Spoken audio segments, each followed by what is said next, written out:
I have so many denture patients in the office, and their chief complaint usually is that they have pain on eating, their denture moves, they're frustrated because they can't generate the bite forces that are needed to really grind up their food.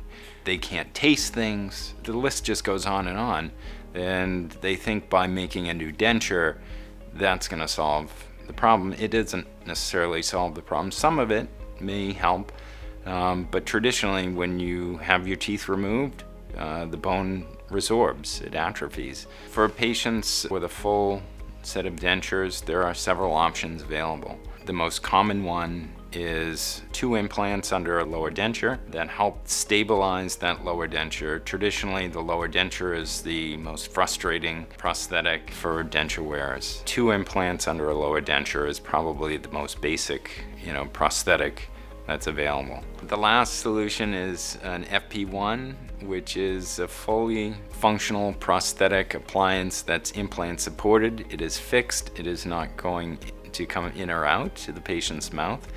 It feels, it looks, it functions pretty much like a patient's natural teeth, and patient satisfaction is always the highest with those. I'm very excited about all of those options because every single thing that we do here, obviously we want to manage patients' expectations. We want to do the best for the patient's situation, and I just know that any choice that the patient's going to make during this whole process is going to be a better one using dental implants.